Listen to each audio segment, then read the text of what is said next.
Good afternoon, everybody. Good afternoon, sir. Good afternoon. Right.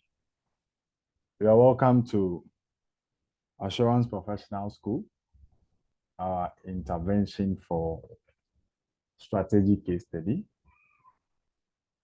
I happen to be the facilitator. My name is Mustafa Aminu.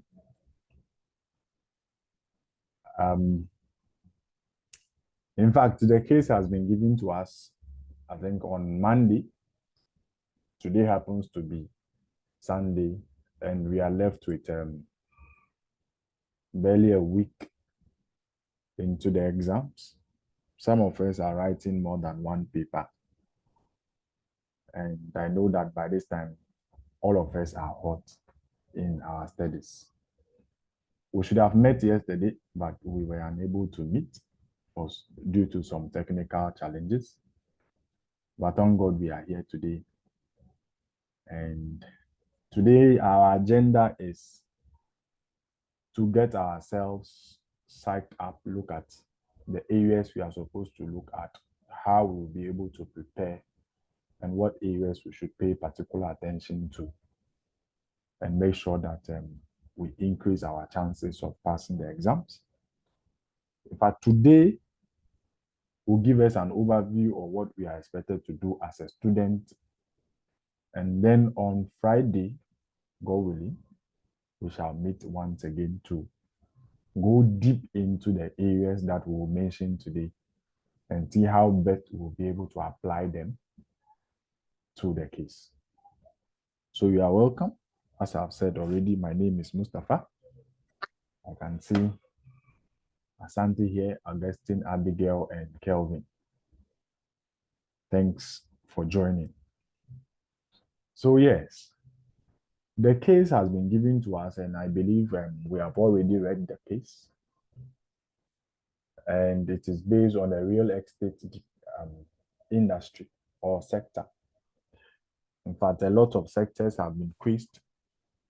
The telecommunication, the agriculture, and now they have given us a case on the what's the name? The real estate. Last sitting, the case was on manufacturing, whereby somebody or a family business was producing a shito that they named Nikai Shito. But this time around, we have Prestige. Prestige is actually interested or into the business of real estate, whereby they build and then they sell to people who are interested in owning houses and buildings and all of that. So yes, but before this case, I would encourage each and every one of us. The best way to approach this particular exam is what we'll be looking at today. Then on Friday, we will go deep into it and look at how best we'll arrive at certain solutions based on what is in the case, based on the lead. Be also mindful that in the exams, there is an unseen information. So we are not supposed to rely solely on the pre-seen information. In fact, the unseen information, which happens to be the additional information that we will see in the exams, can change the whole dynamics of what is in the case. So yes, we are just coming to assume and predict what the examiner may be thinking.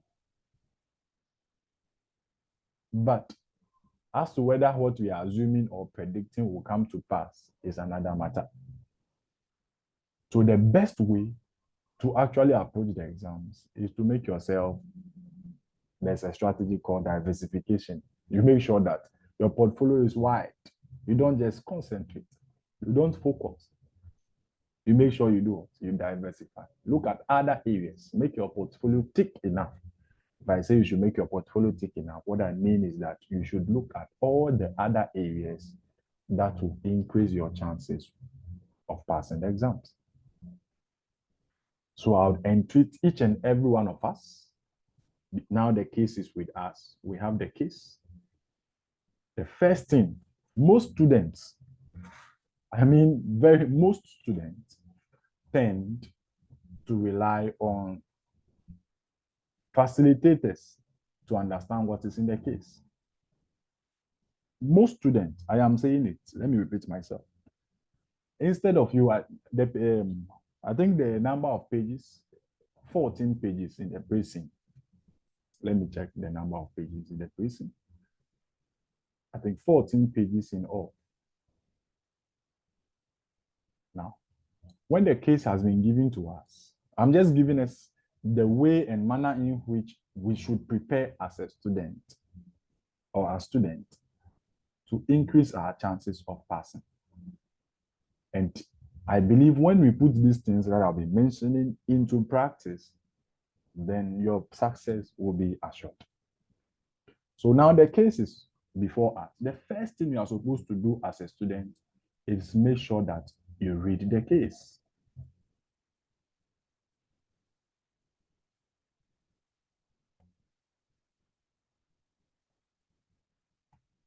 The first thing I'm saying again is to do what? Read the case thoroughly. So if you are a student and this case is given to you, don't rely on maybe just normal discussions. Or you have gone for group discussions and you are discussing it. Make sure you also read the case on your own. Have your quiet time to soak the case. Because in the exam room, you will not have a second to read the case. The only time you can use, which is your 15 minutes time before you start work, is for you to read the additional information. In fact, in the exam room, there's no time to read the case at all. And then also the questions that you'll be asked in the exam room have to be linked, or the answers you provide have to be linked to what is in the case. So there is no way you can answer questions satisfactorily to the examiner's what expectation without reading the case. You should read the case minimum 3 times without interruptions.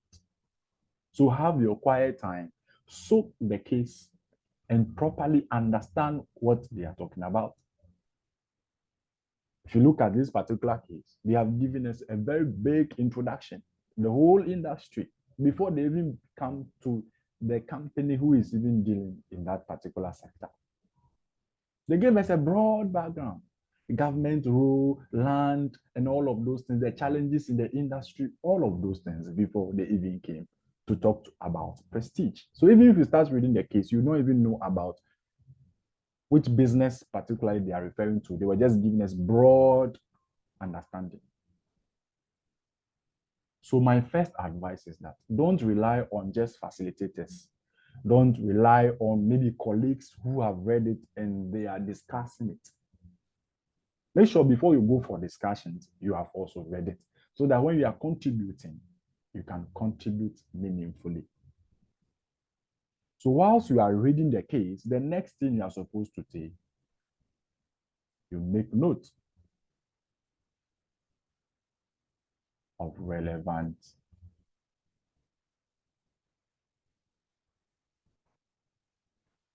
So far, before you even start reading the case, you have already learned a lot of things. You have learned models. You have learned about governance, ethics, and all of those things. All of those things, all that the case, definitely, when you are reading, will give you some kind of what? Hints. Or maybe they have made some very important what? Points in the case, which are worthy of to be noted. So whilst you are reading, don't just be reading for reading's sake. It is not a storybook. You are trying to actually understand. Now, I've always been saying that strategic case study, as a strategic case study student, you are assumed to be a business analyst. You are assumed to be what? A business analyst. So you are in the position of an analyst. You must really understand the companies or the industry and the company, their operations, If you don't understand, how would you solve their problem? How would you recommend solutions? So whilst you are reading, you look at possible areas. Are there opportunities? If you read the case and you realize that, oh, this thing tends to be an opportunity for this business, then you note it down. Is it a threat? Is it a weakness that you have identified or the case is saying? Make note of all those points that thing. You see some of the information in it, they are just giving us background, like general understanding of what is in the industry. They may not necessarily be very relevant, but they are just giving us ideas about what is happening or how the industry operates. That is why I'm saying that we should make note of relevance, not just because if you want to just make note, then maybe you can copy the whole passage or the whole case. So whilst you are reading, make sure you look out for relevant points and jot them down. Then the next thing you are supposed to do is to identify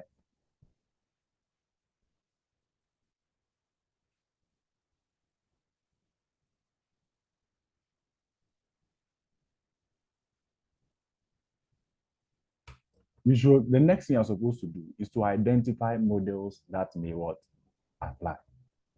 As I've already said, we have learned a lot of modules. Is it the stakeholder mapping? Is it the GE business screen? Is it the Bowman strategic clock? Is it the BCG, the Porter's five forces, the Porter's diamond? Which one did you learn? Which ones did you realize may be in the case based on what you have read? Do you get it? So first of all, you read it properly to understand it.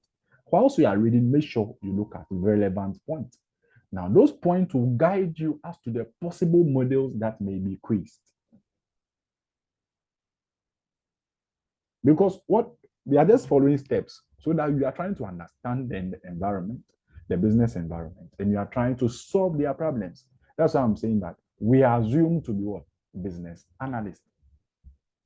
Since we are business analysts, we should try our best to improve the situation of the business. So without understanding, you cannot improve the business position. So after taking notes, you identify those models that may apply. You identify those models that may apply. Then the next one, which is very, very important,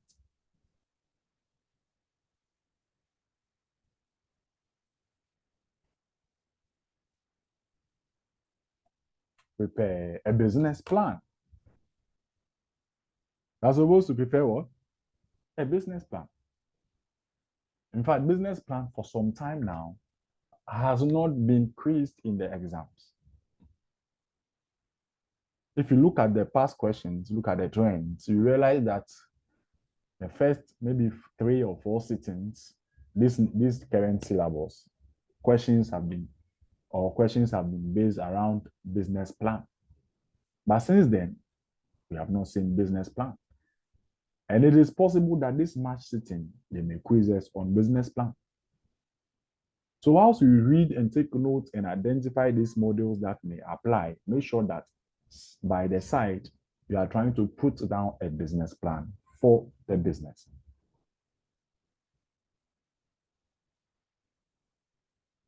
All right. Then, of course, so this 3 and 4 aspects, more or less, is talking about strategic management. The other aspects, which are very important aspects of the syllabus, is governance. Governance tends to be a constant feature in the exams.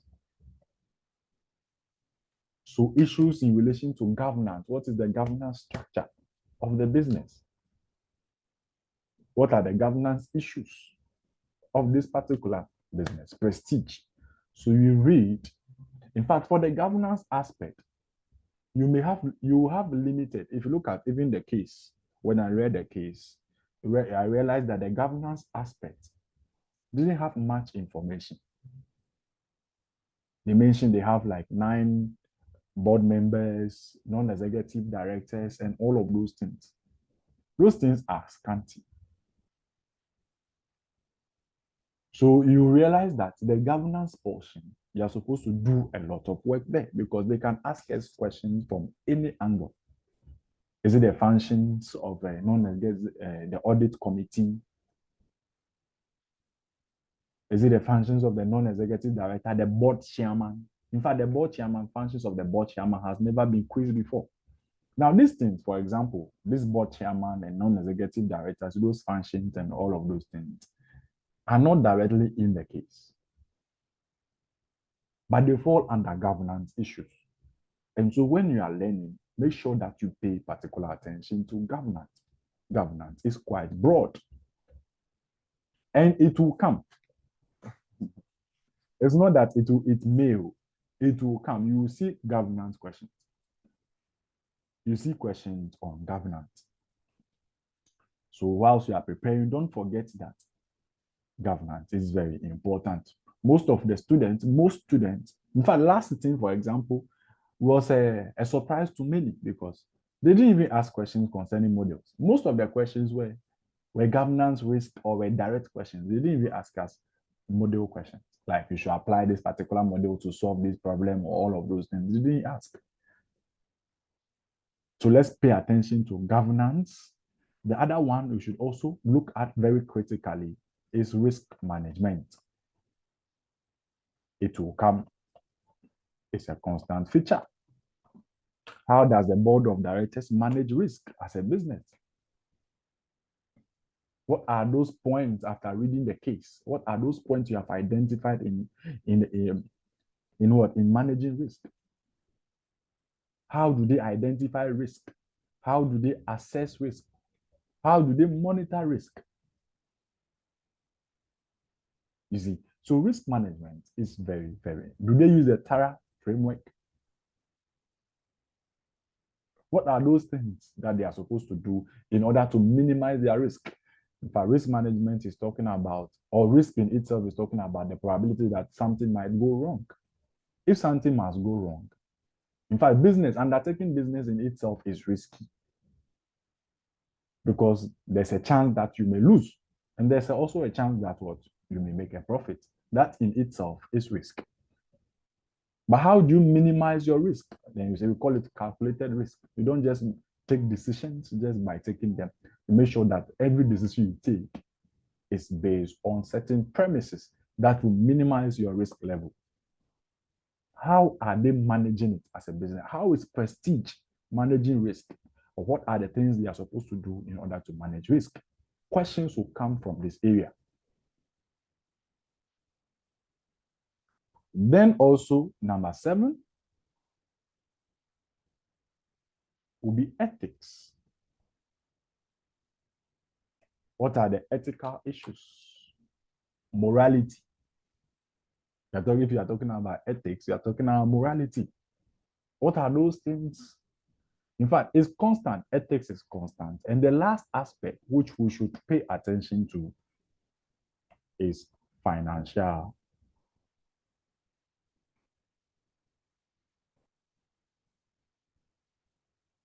management. So you see how I've just listed the things from the top to the down, 8 points. So now the case is with us. Don't rely on your colleagues to understand the case. Take your time to read the case. I am saying it again. You have no time to read the case when you enter the exam room. Make relevant notes when you are reading the case. Identify the models that are quite clear or the hints in the case. Identify them. Prepare a business plan. This sitting, they may hit us hard with business plan. Governance, they may ask us. Not they may. Governance questions will come. Risk management, they will ask us. Ethics, they will ask us. Financial management, 15 to 20 marks will be allocated to it. So since we are students of strategy, let us not be so reluctant to look at the other areas like governance, risk, ethics, and financial management, then we pay lip service to them. Then we concentrate our attention on only the models. Now, when the models hit us hard, we may not be able to pass and pass well. So these are the things we are supposed to look at. These are the things we are supposed to look at and understand carefully. Now, the other thing too is that in the exam room, you are supposed to provide answers that are in relation to the case. Don't give answers in the vacuum. Relate your answers to the case to get good marks. When you go and give answers in isolation, like they don't have any relation with what is in the case, then you may not get marks for it at all. Even if they want to pardon you, they may give you just half mark or one. But when you're able to tailor your answer to suit what is in the case, then you increase your chances of passing and getting good marks.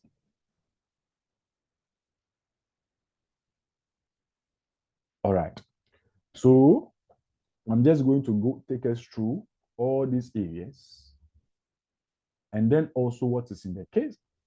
The case has been given to us. I'm saying that the first thing we are supposed to do is to try as much as possible to read it. So if you have not read the case as of now, kindly go back, read the case. We shall be meeting, God willing, on Friday to apply or to link whatever that is in the case to what we have learned.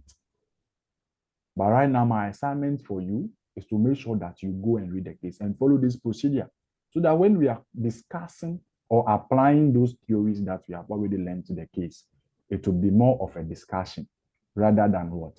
Just some kind of presentation I'm doing. So this is the case. You are supposed to go and read it.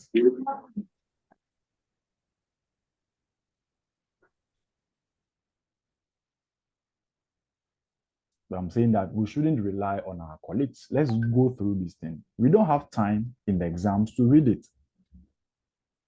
The only time we will have to read anything in the exam is when the unseen information is there. So you see, at the very here, you see that they are telling us pre-seen plus additional information will be made available to candidates in the examination hall. So it is just a caveat. It is a caveat they are giving us. It's a warning that we are not going to rely solely on what is in this case alone. And that there will be additional information. And I'm saying that that additional information, we can change the dynamics of what is currently presented before us. So when we are learning, that is why I'm encouraging us to approach it in a holistic manner. When we are approaching it in a holistic manner, what it means is that even if the additional information changes the dynamics, we are prepared to answer. Rather than just rely on this. When it backfires, then you cry. So whilst we are learning and preparing, make sure that we keep in mind there will be an additional information that may change what we are currently doing. All right. So let's follow the steps. Step one, read it. Second one, we should take the notes. Third one, we are supposed to identify any possible models. And then we should also prepare what? A business plan. Look at issues concerning governance, issues concerning ethics, issues concerning risk management. All of these things are very key to the exams. You cannot pass the exams just by looking at only models. That is very unlikely. That is suicidal. Let me put it that way. That you rely only on the models and go into the exam or forgetting the rest of the questions or the areas. So in order to make sure that your chances are increased, read corporate governance, read risk management, read ethics, Look at financial management.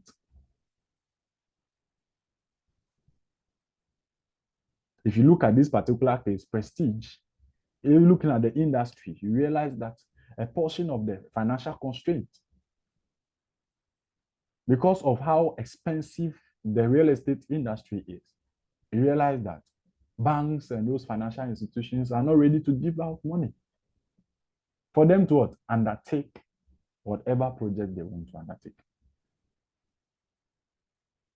So I am saying that let us soak the case, read it more than 3 times. So that why I'm saying we should read it more than 3 times is that in the exam hall, we are supposed to link our answers to the case. And the only way you can link it properly is when you soak the case in your head. So without properly soaking the case, you cannot link your answers properly. Your answers will not carry weight. Those of us who have tried looking at the past questions, if you are reading the past questions, go and read the examiner's comment under each of the questions. Most of the examiner's comments tell us that students don't write the answers in relation to the case. They don't give their answers that are in relation to the case. They give just raw answers. And those raw answers don't fetch proper marks. That is why I keep stressing that the only way you can give heavy solutions or answers is by reading the case. Take your time. Have your alone time. Read it. Take notes. Look at the models you have learned already. Which ones are applicable? And which ones do you think are not? Okay, even if they are not, it doesn't mean you should exclude them. Doing all these things without forgetting that there's an additional information that you will see or you meet in exams. So let us go through the case. In fact, if you look at the case, you realize that they have given us a background whereby the government actually has a very important stake in the sector. They say the houses primarily are built on land. At a point, they even give us the problems that we encounter in Ghana in relation to land. So they gave us a background. Land for building houses for domestic use generally short supply because it has other uses as well. So if you look at Accra, for example, you realize that getting land is quite difficult. But the land also has other purposes. So we are fighting. It's like we want to use it for agriculture. We have what options for maybe industrial production, shopping centers, all of those things. So they are trying to give us a broad understanding. They gave us a background. In fact, they talked a lot based on the case. They spoke a lot about the background, how the government has a role or what role the government has to play in the sector. And that we are currently facing some kind of housing deficit. And that the government has said that we need some number of houses.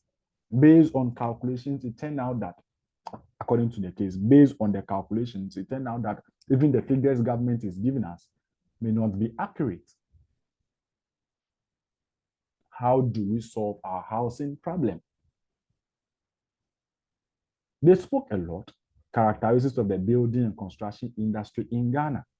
So they gave us a background and they started giving us what? Some of the features of the building and how the construction industry is like in Ghana. But they're saying in most countries, the state vast systems of local government controls the use of land. And that is a fact. If you go to other countries, you realize that the local government and the central government, they have what? Authority over this land. But when we come to Ghana, the use of land, and this means that housing building firms and individuals have to seek planning permission to build on a particular piece of land. But it is a well-acknowledged fact that the building and construction sector is crucial to a nation's socio-economic progress. So they have even given us a percentage. They say the building and construction industry contributes up to how much? 10% of the nation's GDP and employs roughly 10% of the working population. All of these things is just giving us an understanding of the kind of industry we are. Don't forget, I'm saying that they are saying we are what? Analysts. So we cannot perform proper analysis if we don't understand the industry. So you realize that all that they are giving us is an understanding of what we are up to and what are some of the challenges we are supposed to identify for ourselves, what are some of the weaknesses we are supposed to identify for ourselves, and then what are the opportunities available. Are there some form of regulations and all of those things that are in the industry? You are supposed to read all of these things and soak it. So you realize that there is some expert in the government of Ghana own government of Ghana's own estimates have proposed that if the crisis is to be averted, so it means that we are in a crisis. This is one of the most important socioeconomic issues Ghana is still dealing with is the housing shortage. So there's a housing shortage. We don't have enough houses to cater for the population. And they say, according to current projections, nearly 1.2 million housing units will be required to close the deficit. And they went ahead. Government of Ghana claimed that 37,000 housing units are delivered annually. And the data doesn't even support that. You see, so let us appreciate these things, identify the possible models, which first of all, take note of the things, and make sure that when you are reading, what's the name? The information from the top, for the background information to the characteristics of all of this background information, we are trying to identify, or we can even use a model known as the PESTEL. We are trying to analyze the environment. And as I keep saying, strategic management is in threefold. First of all, we have strategic position, strategic choices, and then strategy in action. Now, the position helps us to understand, appreciate the strengths, the weaknesses, or we are just performing an analysis on what? The entity. So those strengths, weaknesses, opportunities, and threats can be identified. So by performing or under strategic position, we call something expectation, or the purpose and expectation talk about the environment, the capability of what? The entity. All of those things have models. So when you're analyzing the environment can be in different folds. We can have the international environment, whereby we use what? The Porter's diamond. That is the model we use to analyze what? The international environment, the Porter's diamond. So when you're analyzing the national, then we use the PESTEL. When we come to the industry, then we use the Porter's 5 forces. If it is a product, then we are using BCG, growth share metrics. Is it the product life cycle? We look at all of those things. And so let us refresh our minds. First of all, my appeal is that let us understand the case properly.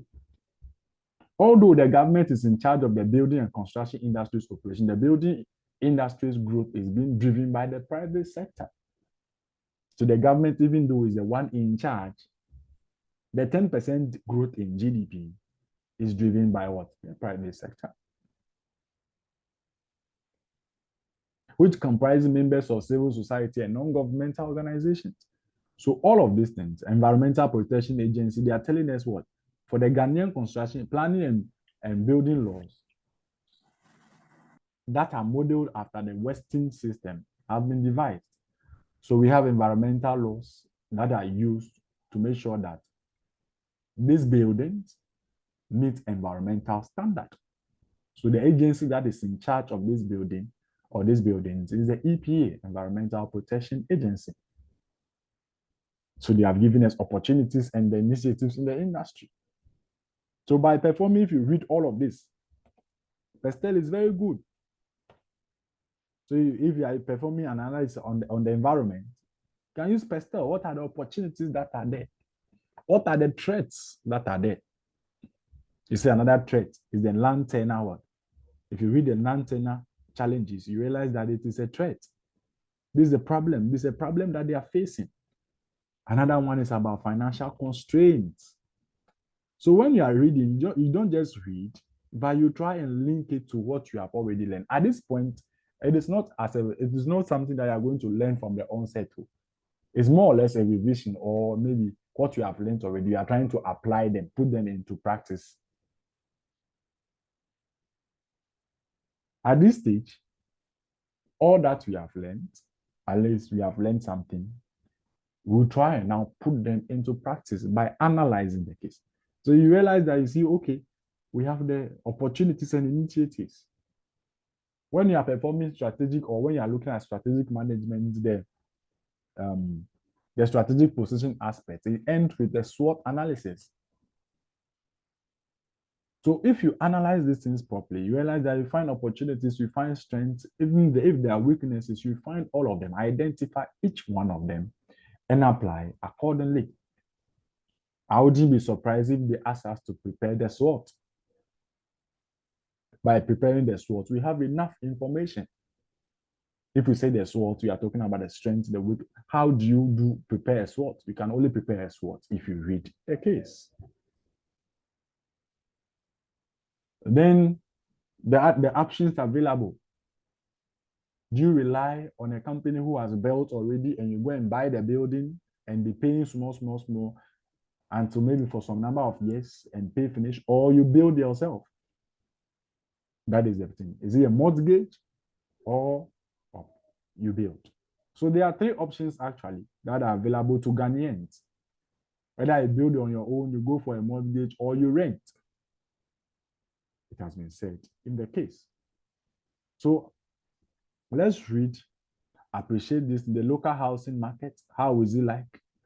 Because of the housing market influence on output swings and inflation, policymakers now view it as a crucial and strategically vital.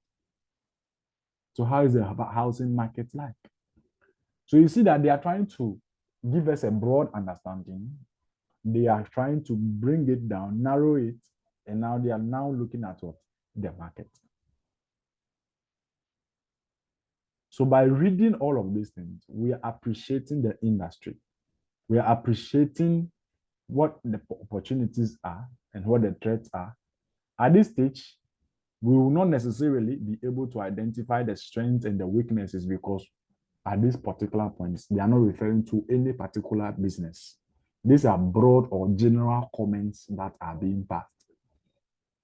The only time we have strengths and weaknesses is when we are looking at a particular,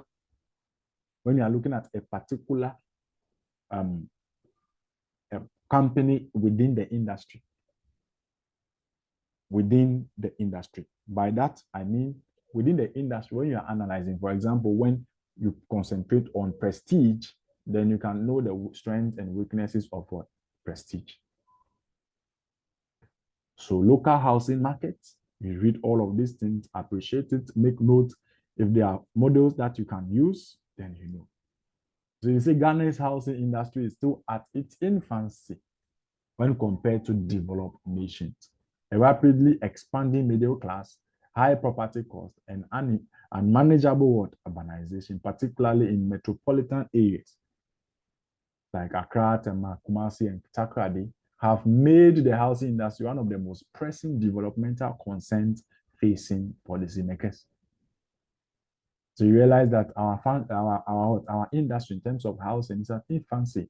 Urbanization, all of those things. If you look at Accra, realize that a lot of buildings and a lot of people without homes. The buildings are not quite enough. So they've mentioned Accra, Tema, Kumasi, and all of these places, and there's major housing deficit. You see, so the cost and funding sources necessary to meet Ghana's enormous housing demand, which is estimated to reach 1.2 million units over the next 10 years. So it is an estimate that this is an opportunity actually. Even though we are looking at our current place right now. If I am a business right now, and I know that these are the figures, there's a deficit. It means there's a problem within that industry. When you venture into that industry and try and strategize properly, you succeed. There's a deficit. So you can go there. In fact, business is about problem solving. You have a problem, you have identified a problem, then you go and solve the problem. By solving it, you are getting money in return. You don't go into business just because you want to make money. You first of all identify a problem. And now there's a problem. There's a deficit. So it actually is an opportunity for anybody who would want to what? Venture into it, or anybody who is already in there. And they have given us other constraints. What are the threats? You see. So you read it, the standardization of housing, house building, and what? Subcontracting. House builders have improved the efficiency of house building over the years. In fact, if you look at the houses our grandparents or our parents even built, they are quite different from the kind of buildings we are building now. Mostly because of what? Western influence and television and all of those things. We watch movies and we see all of those things. They have also crippled into our society. That is the idea behind the standardization of house and all of that. And they even mention some of the advantages of standardization, including what? The use of standard drawings and specifications that reduce the design cost as compared with what? Customized buildings. So that's standardization for you. Let us read this thing. Make note. If I say we should read it, I mean we should really understand, because the answers we are giving in the example must be linked. You don't have to give any answer without referencing this particular case. You are supposed to reference prestige or reference the industry. Oh, that in the real estate industry, so and so and so. And based on this, this is your answer you are giving. Those answers which have been linked to the case attract very high marks. That is why I'm still maintaining my position that we should do what? We should read the case. The other one too is the modern methods of construction. Now, there are modern methods of construction which they have said. They have said in the case that there are new ways. But if you look at Prestige, if you go down, deep down, and look at the Prestige Limited, you realize that they are not able to adopt these new methods or these modern methods of construction, which maybe it could be some kind of weakness on their part. So when you are analyzing, you realize that, okay, because they are not their colleagues or their competitors, actually some of them are adopting this modern. If you read down, you realize that they say 10 is Prestige is part of the top 10 real estate companies. And their competitors are actually, some of their competitors are actually adopting or using these modern methods of construction, whilst Prestige is not using. That may be some form of what? A weakness there for them. And it may even make them lag behind. Their competitors may move far ahead of them. So as a business analyst, what are the things you are going to recommend, suggest to Prestige? Okay, so these are the things you are supposed to read: modern methods of construction. And then also the business models. So the business models adopted by most Ghanaian companies known as the model, known as the classical house builder model, which consists in essence of a cycle of land acquisition, development, and outright what? Sale. So if you are in business, what you do is that you acquire land. After acquiring the land, you move ahead, you develop the land. After developing the land, then you go ahead and what? And sell it. Profit is the margin between the sale price and acquisition and development cost. The developer retains no long-term interest in the property. So that's usually mortgage. You buy the land and you go ahead, develop the land and sell it. Now, the difference between your cost of purchasing the land and also the acquisition, the development cost, and your selling price becomes your profit margin. That is basically what happens in this industry. So you realize that all the things we have talked about now from the beginning has been on the understanding of the environment. What are the opportunities there? Who are the regulators? Who make sure that who is in charge of real estate? They mention government, that the government is a major player And the other one too is that they said that even though government is a major player, it's the private sector that is moving it, is actually making the sector boom. And that the GDP, its GDP contribution is what, 10%? As the sector alone. And that there's a housing deficit like 1.2 million. And that there is projected that the government says they are producing or they are bringing on board housing 37,000 units delivered annually. To go deep into the figures, you realize that it may not be true. These are all background information that has been given us. Who are the regulators who make sure that our buildings meet environmental standards? It is the Environmental Protection Agency. And so if you are in business, this is more or less a threat in a way to anybody who is dealing in the business and real estate business. If you are not able to meet the environmental standards, then you are liable to a fine or some form of punishment from the regulator. Then the opportunities, the land tenure challenges, the financial constraints, the options we have, either we buy from a real estate agent or you build. All of these things have been given us. But this is just a broad overview of what is in the case. And I entreat each and every one of us, I'm saying it, that we should go and read on our own. That is the only way we will be able to link our answers to the case. Then they are done with what? What's the name? The case, in fact, the background, how the industry is like, and all of that. Then they move downward to prestige. Which company is operating? Now, our focus is no more on the industry or what is happening there. Now we are looking at the company itself. Which company is operating in that sector? And they see the name is what? Prestige. Prestige Designers Limited. So they see Prestige Designers Limited, one of Ghana's top 10 private companies in the building construction industry. So they are telling us that they are among what? The top 10. It was established by who? Henry Mensah in 1989, way back. It's a group of companies whose head office is located in the Greater Accra region of Ghana. So you realize that this portion, they say in January 2010, Prestige completed the acquisition of Subprime Limited, another private company in the building construction industry. Previous major acquisitions include what? Etiquette Limited and Vintage. In fact, this is about growth. For some time now, they have not quizzed us on the greenest growth model. Now, we have two forms of growth, actually. One of the growth is internal growth, or which we call organic growth. And then the other one is what? External growth.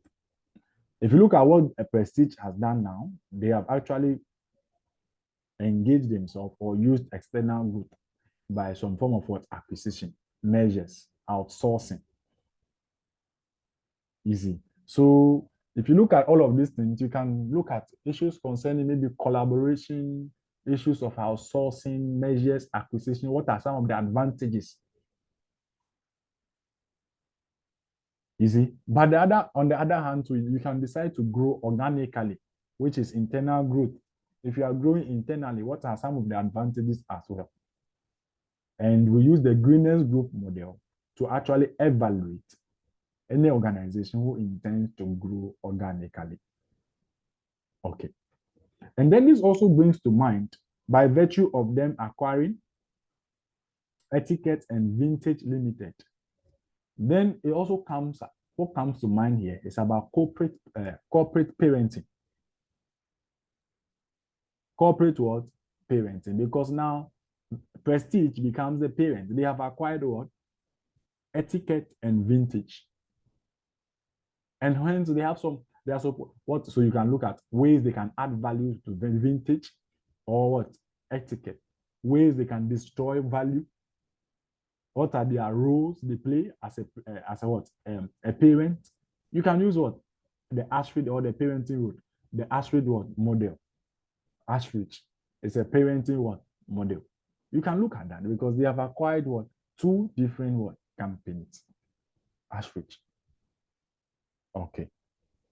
All of these things we have learned them already. I'm just trying to trying and link or identify some of these areas for us and look possible reasons or possible areas they can quiz us on. So Prestige has steadily grown to become a nationwide house builder with operating businesses spread across the length and breadth of Ghana. So they are wide, far and wide, all across Ghana. So we are saying that Prestige house building operation is a core business. So house building, build houses in traditional design comparable. So what they usually do is to build houses for people. But the wide range of property types include 3, 4, and 5-bedroom detached properties, 2 and 3-bedroom townhouses, and semi-detached houses, bungalows. So this is a portfolio. So GE business screen, or we can use the ANSOF growth vector metrics. We are supposed to do penetration, market development, diversification. Which one should we do? So these are some of the models we should be looking at. GE business screen has not been what quizzed before. ANSOF, we should look at it very carefully. Should we develop the market for it? Should we penetrate? Should we diversify? Which one of them are we supposed to do? So by reading the case and trying to identify these things, then we start asking ourselves certain questions. The brand, the subprime business provides a range of premium homes in both modern and traditional styles. Subprime has a solid reputation for the design and quality of the home it builds. You see, so this is talking about the brands, and now they are telling about the board of directors. So we are talking about governance issues. Look at what they're giving us according to governance issues. It's not so broad. It's not so much. But if you read it, you realize that maybe they are doing everything right. But under governance, they have not quizzed anybody on the functions of the board chairman, the audit committee. We should look at the audit process. We should look at the non-executive directors. Now, the board of directors, let's read it and see. If you read it, this is what they've said here. Basically, it tells us that their board of directors are actually working very hard. So there are 9 members on Prestige board of directors. They are having 9, so it means it's an odd number. And they are doing that right. They include the chairman, chief executive, 3 executive directors, and 4 non-executives. So they have even mentioned that they have non-executive, which the code says that is very, very important to have non-executives. Now they have 4 of them. So eventually they are doing everything right. The executive directors have extensive experience in the house building industry. So you see, so it's not as if they don't have experience and they are just there, and they provide a direct line of control between the company and its business operations. So if you read this, you see that, okay, the board routinely meets 7 times a year. It has a formal annual schedule of matters reserved for its consideration and decision. This agreed schedule includes the approval of the group strategy. So all of these things, this is what the board has to do. That is their role. And they are telling us that the board for Prestige Design Limited actually does all of these things. They do risk monitoring and ensuring that that adequate financial resources are available and all of those things. That is their job. And they have identified almost everything that the board is supposed to do as part of their job. And so if you look at the board of governance aspect, please, we are supposed to cover the whole area under governance in order to find a way to answer questions on governance. Because right now, if you look at this, you cannot, it doesn't give any hint as to the area that they may ask questions. But definitely questions will come on governance. Okay. Then the organizational structure is also important. So strategy and action is here. How are they structured to actually implement what they intend to do or their choices they have made, the choices they have made. So the organizational structure of Prestige has evolved largely as a result of a series of measures and acquisitions over the years since its formation. The company started in the Greater Accra region, grew organically in the early years, But since then, has expanded by a series of measures and acquisitions into a national company with 3 regional divisions, Accra, Ashanti, and Eastern. So even before they acquired Vintage and Etiquette Limited, they were growing what? Organically. They were growing internally. So I wouldn't be surprised if they ask questions concerning what? Internal growth. When businesses were acquired in other parts of the country, they were allowed to operate with a degree of autonomy. This was often a matter of convenience as senior management lacked the commitment to rationalize the differing practices and systems of the newly acquired and existing businesses into a coherent, centralized system. So by virtue of making sure that all of them work properly, they couldn't, and that they gave the divisions or these other companies some form of what? Autonomy to make their decisions. So that this area is talking about what? The structure. And by reading all of these things, we should try and understand and try and draw the kind of structure. Are they using the metrics? Is it a functional structure? We have a functional structure or types of organizational structures or the organogram. You realize that we have metrics, conglomerates, we have functional structures, all those type of structures that we have learned. Try and see you can identify the structure that is being implemented by Prestige. How do you do that? One outcome of this is that each regional division uses more working parts and systems inherited from subprime, etiquette, and vintage were acquired. One of the most evident of this is that the existence of different IT systems. So even the IT systems that they use are different. So vintage uses a different IT system. Etiquette, the same. Subprime does the same. Is that a good sign for the business to move ahead? Would that enable swift communication between and among the divisions? Certainly not. Another problem created by the semi-autonomous regional divisional structure arises when close cooperation. So they are trying to give us some of the challenges that this kind of autonomy that has been given to these divisions is bringing. So they said Prestige operates with the main board responsible for overall strategic and policy decision. So Prestige does mostly strategic. So you see they're talking about parent. So the parent does what? Policy. That's strategy and policy decisions of the group. These strategic and policy are then enacted through the regional structure.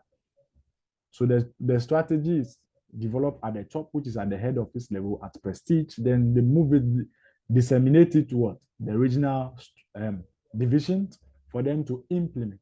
And in turn, the responsibility of appropriate market, company to market, build, sell individual properties. So that is it. This is what it is talking about. How the organization is informed. And as I've already said, we should look at parenting. Corporate parenting is very, very important because they have mentioned that they have acquired 2 companies, Etiquette and Vintage. So let's look at parenting, the parenting styles or the parenting rationale. There are 2. You have parenting style, parenting, and then the attributes, which is the parenting model. Which one of them? Are you a ballast? Are you an alien? Are you a heartland? Let's learn those things because this is about parenting. It could be that they will ask us about parenting, corporate parenting. Then they talk about the management structure. The group is ultimately governed by its board of directors. So they are given as a structure. Each of these 3 regional divisions is controlled by a divisional board. So look at this. So we already have a group board, and then we have divisional board, headed by a general manager. Each division has 3 regional operating businesses, trading as the original 3 companies, Subprime, Etiquette, and Vintage. These 3 companies are headed within each region by a managing director and a management team with local knowledge and experience. The executive management teams each have wide experience. So this is their structure, and that was what I was saying earlier, that we should try, based on this information that has been given to us, ascertain the kind of structure Is it a functional structure? Is it a conglomerate? Is it a divisional structure? Which one of them are they actually implementing? My job today is to help us digest, think far and wide. What are the possible things, issues that we can identify based on what we have? And possible areas we need to ask us questions. As I've said, on Friday, we shall look at some of the models and try and implement them, use them by implementation. How do you apply them accordingly? So the corporate governance Prestige Board acknowledges that by adopting and implementing the highest standards of corporate governance. So as I've said, if you look at the management, the board issues they've mentioned, they like that they are doing virtually everything right.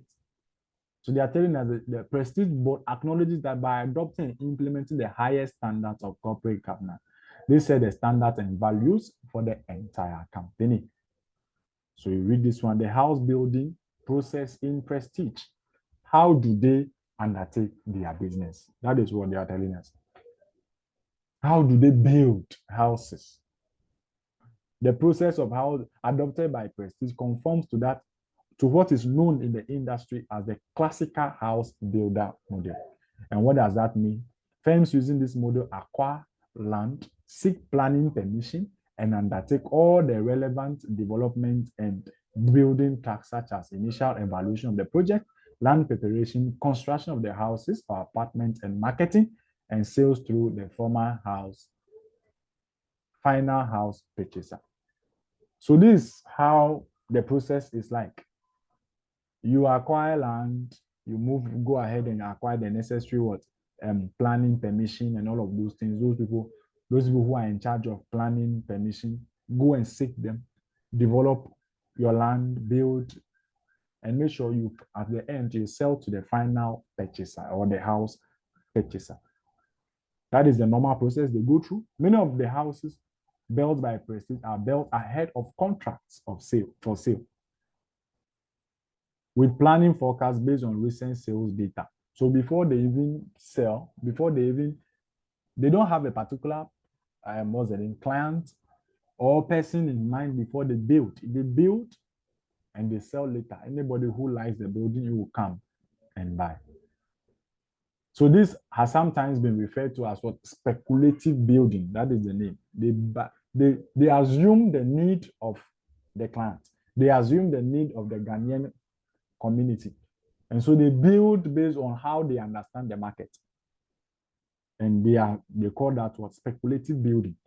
But Prestige, like many Ghanaian real estate firms, has many years of experience in the business and knows its local market extremely well. So because they understand the environment, they have been operating since 1989. Part of this thing tells us that Henry started the business in 1989. So they have been in operation for a very long time. So they understand the market and they know what the kind of building, what the people want. And so they build far in advance before they sell. And then they call it what speculative building.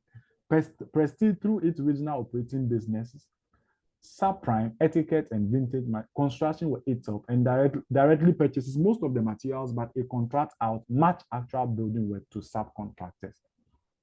So you see, they are saying that Prestige, through its regional operating businesses, so it has subprime, etiquette, and vintage.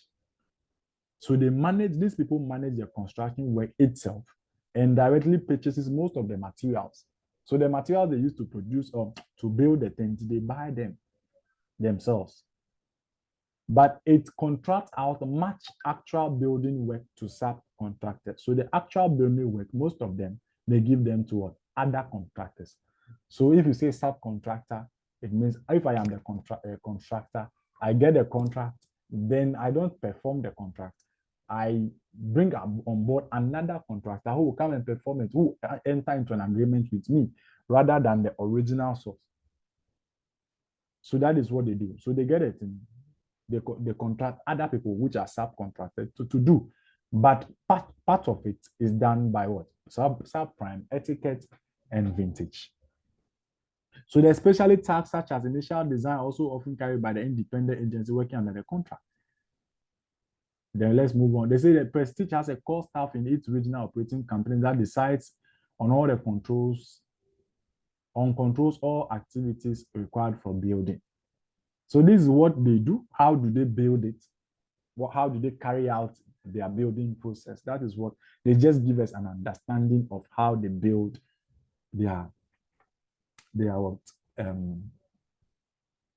or they undertake the building. How do they do it? How do they acquire the land, permission, and all of those things? How or what role does this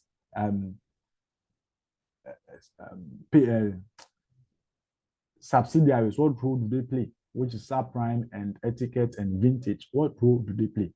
And how do they do that? Do they subcontract some of the things? And that is what they have just mentioned to us. And then the strategy of Prestige. How does Prestige try to penetrate the market, to get more customers, to sell more of it what building? So Prestige primary objective is to remain one of the leading real estate house builders, building homes ranging from low-cost starter homes to large premium family homes. Its strategy is to achieve this objective. Its strategy to achieve this objective is to build on existing skills and competencies while maintaining firm cost control and continuing to produce quality homes that customers want to buy. So their strategy is that they want to rely on what they currently have and their competencies. You know, that is their objective is to do big things.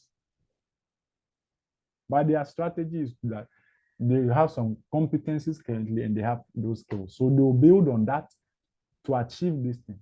That is their, and would that be enough to achieve these things? Would that be enough to actually outperform your competitors? Is this strategy good enough? You see, that is another question, because you said you want to achieve big. If you look at their target or their objectives, it's quite big. And they are saying that the objective is to build on existing skills and competencies. So you want to rely on your internal skills, develop them, and be able to, how fast would you be able to achieve these things? While maintaining firm control, cost control. So you want to minimize cost at the same time and also continue to produce quality homes that customers want to buy. So the company performance, now they are trying to give us some kind of an overview of their performance. They have given us their strategy. They have given us how they produce the build, they do the building, their corporate governance, their management structure, and all of those things. So you see how the case has been properly arranged. They first of all gave us a broad understanding of the industry, and then they narrowed it down to a particular company that is operating in that industry, their structure, their objectives, as well as how they build and undertake their board of directors, their brand, house building process, and all corporate governance, management structure. You see, so they are trying to give us additional information concerning Prestige so that we continue to appreciate. All of these things are equipping us. They are broadening our mind, our understanding of who Prestige is, so that when we are analyzing and we are making choices, we will be better informed to make the choices. Now, then the next one is that they see the company performance. They say the board considered that Prestige delivered a good performance for the year ended 31st December, despite challenging conditions. So even in the midst of challenges, they were able to do well. They were able to do well in the year 2022. So they said the results reflect what? Implementing a strategy of cost control, maximizing sales revenue, pursuit of strong cash generation. All of these things help them to show very good signs in the year 2022.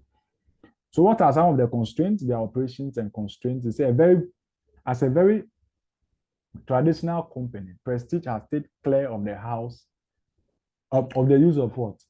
The modern methods of construction. I think I've mentioned this thing earlier.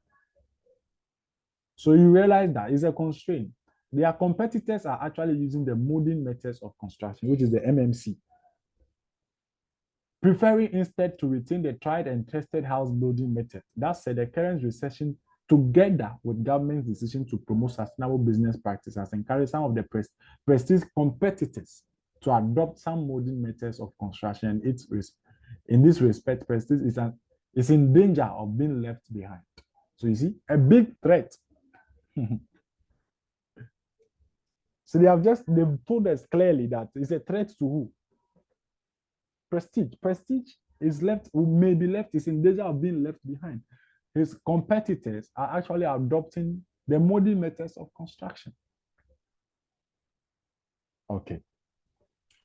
So Prestige has threshold competencies in most areas of its value chain activities, enjoying distinctive core competencies in its knowledge of local markets.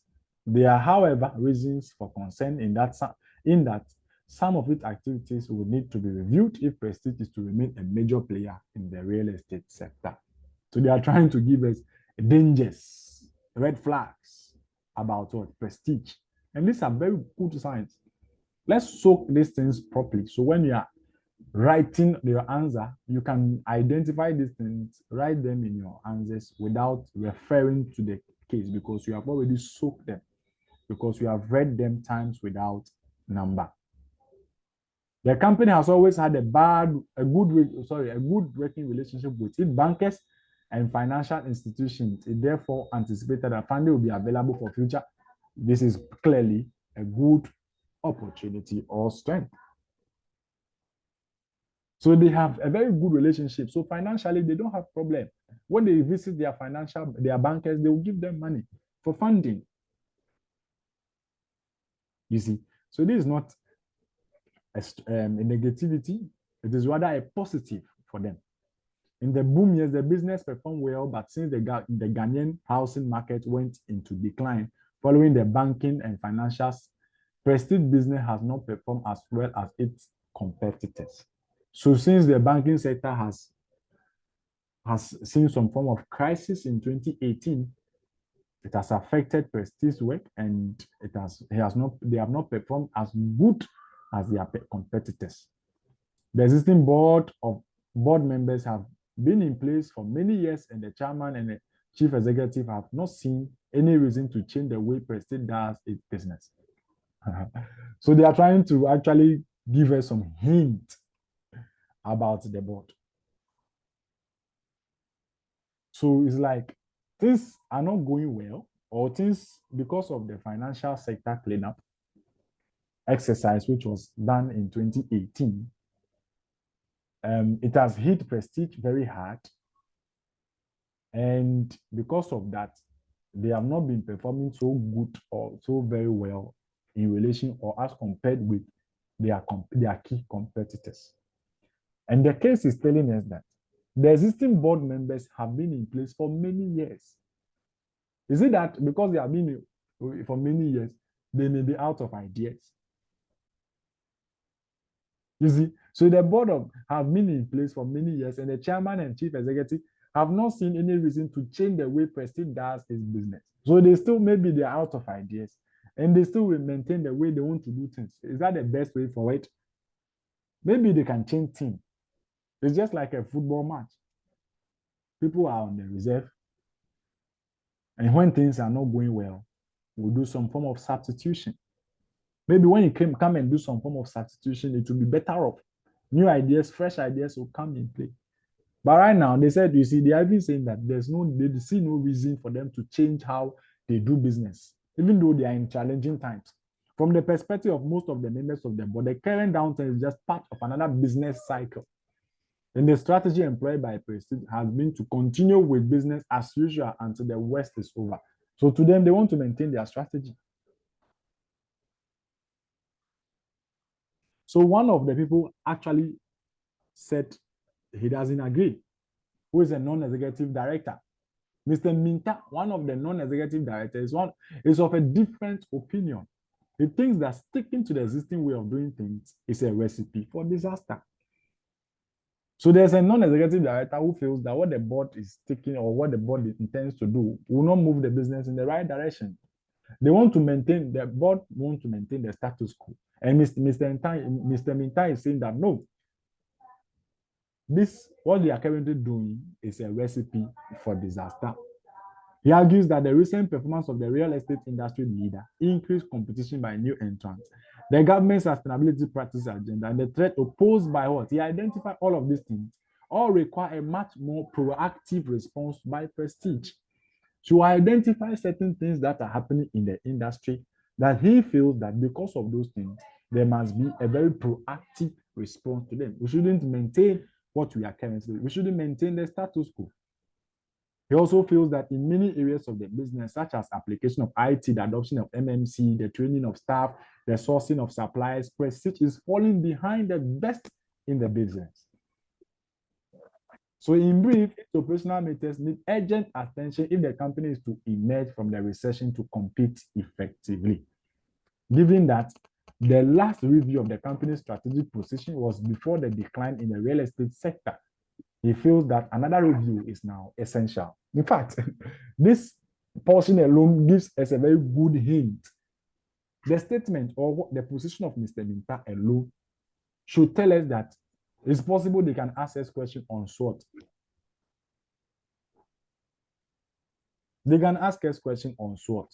If you read the last sentence for Mr. Minta, Mr. Minta is saying that the last time there was a strategic position, that is business analysis on the Prestige, was before the financial service sector cleanup or the banking sector cleanup exercise. So as at that time, things may look very nice, but after the banking sector cleanup exercise, before that, the bankers were willing to give Prestige a lot of money, but now there's a cleanup exercise. Would they be willing to give you a lot of money? So Mr. Mister is suggesting that we should perform another analysis on the business position to know our strengths, weaknesses, opportunities, and threats. That will inform our choices. While the board is saying that they want to maintain the status quo, the non-executive director is saying that no, let us look at it from a different angle. In fact, these are points that we should be noting down and identifying possible models, possible. So the SWOT, this thing is smelling SWOT, is smelling corporate governance. Smelling corporate governance issues. The board of directors have been there for far too long. And maybe they are even out of ideas. So governance issues are here. SWOT is here. The non-executive directors, maybe some form of audit committee, what are they doing? Risk management issues, all of them smelling. So in overseas investment, so they intend to go overseas. Prestige board is well aware that some of its competitors have overseas operations, but Prestige has put off seeking expansion abroad to date. So they didn't want to actually go abroad. There are some opportunities for them to go abroad. In fact, when we are looking at abroad, for example, then we are looking at the internal. Before you even go abroad, before you can perform well and even have that, make that final decision to go abroad, you must use what we call the Potter's diamond. Because the Potter's diamond actually helps us to analyze our international environment. By virtue of the Potter's diamond, we can go ahead and make decisions as to whether we go abroad or not.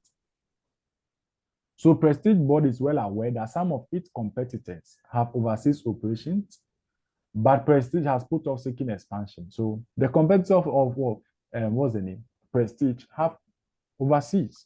They have businesses overseas, but Prestige doesn't want to take that. Okay. It is also aware that some of the country's leading real estate firms have pulled out of the West African market following its dramatic decline in the last few years. So in the last few years, they have not been doing well in that sector. It also appreciates the large amounts of preliminary work involved in any thorough assessment of an overseas market and the analysis of the competition and changing business environment that needs to be carried out before opportunities and threats in any overseas market can be ascertained. So despite this reservation, the current and likely future economic situation and other problems associated with real estate in the country is making board members reconsider their stance. You see, so despite this reservation, there are a lot of reservations which you have read already. The current and likely future economic and other problems associated in the country is making some board members reconsider their stance. So now they are trying to think about how they will move abroad. So according to the IMF, the global economy is now in what is it calls or a two-speed recovery process. Advanced economies are either growing slowly or stagnating with unsustainable debt levels and persistently high unemployment. So they are trying to give us an overview of how the international environment is and what are some of the possible challenges that you might encounter when you are going abroad, when you want to invest, and the possible changes, or even the board trying to reconsider their positions as to whether they will go abroad or not. So these are some of the things. In fact, this one, like if you want to go abroad, then possibly you may be asked to use the Porter's diamond to analyze and check and see. There are some points that you are supposed to use under the Porter's diamond to actually analyze and see if it is best for Prestige to go abroad. Then the real estate industry. So they are trying to give us an idea about how the real estate industry is. So all of these things will creep or would go deep into our understanding. It will go deep into our understanding and help us to assess if we should go ahead to invest or we shouldn't go ahead to invest. So Prestige Board has considered moving into a neighboring country within the West. So now they are thinking about how to enter into a neighboring country. There are a number of reasons for this. First, the sales director of Prestige already has some familiarity. So they feel that the sales director, because he's familiar with that country, and because he has some form of contact there, and then also has some family and friends who are there. Because of that, they said, oh, then maybe they should go into that country. But is that a good reason for them to go there? It's another matter. Second, the development of the building industry in that country has been quite rapid in recent decades, as the economy has moved from that founded on agriculture base to one base increasing on manufacturing and services. So if you look at the understanding of what they are giving us briefly about the real estate in the West Africa, they are saying that, okay, the place or the company, the country they intend to go has moved from what? Agriculture base to manufacturing and services. So maybe because of that, the real estate industry is booming. And so they are trying to look at all of these options and see if they can go into that country. This migration from the countryside to the towns has created a massive demand for housing, and building firms have taken advantage of the opportunities presented to grow and expand their operation. The outcome has been the development of a dynamic business industry with a mix of firms of all sizes. So they are trying to just explain and expand our idea, our understanding of why they are saying that West African country is good, and because the manufacturing services sector is booming, and people are going to the urban centers, demand for building is high, and all of those things. So those in that sector, in that particular country, are doing well. So the last decade in particular has been one of rapid economic progress, and the neighboring West African countries' economy has grown by 7% per annum over the period. So you see that they are trying to give us an understanding that yes, things are going well in that country. This has produced a growing middle class with an income level, so people can now pay because the economy is booming. Now there's money in the pockets of the citizens. So level has allowed citizens to enjoy a lifestyle only dreamt of by their parents. You see, so now the economy is booming. These citizens are now having money. So it's like it's an opportunity there is for you to go. One of the most evident signs of this lifestyle change, the families can now have a family home that provides spacious accommodation with all the facilities that have come to be associated with a modern society.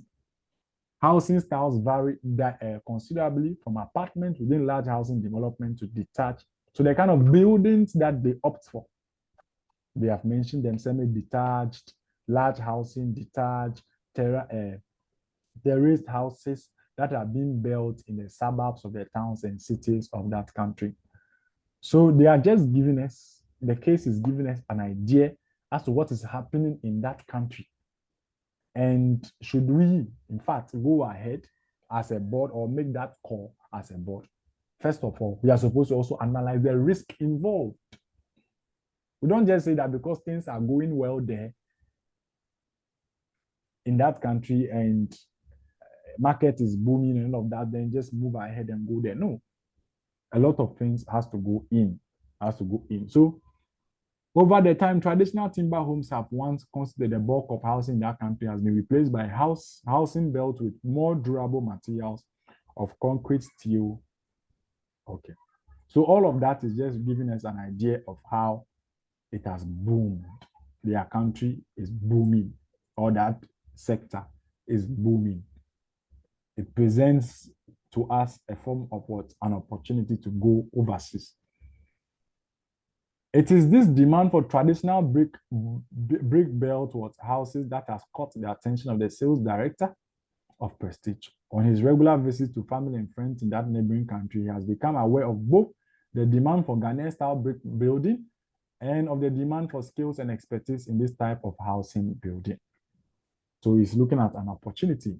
Whilst opportunities exist, wow, overseas investment always carries an element of risk. As I have already said, the sales director is very much aware that the political stability, so the political stability of that country is of recent origin, and that the multi-ethnic mix of the population has been the source of armed conflict in the past, and that this has toppled some previous governments in that country. So even though the market there for real estate is good, look at the political climate of that country. It may not seem advisable. It may not seem advisable. So there is therefore a risk that this feature of that country has the potential to upset the stability and workings of its government. So the sales director is also mindful of some of the differences that exist between that country and Ghana in the area of corporate governance and corporate social responsibility requirements, and the potential difficulties for any Ghanaian company considering a merger or a joint venture with a building company in that country. So they are trying to give us a background, the opportunities there are, and also the threats that you would encounter or you may encounter if you go ahead to invest in this neighboring country. So you see, so it's an investment opportunity.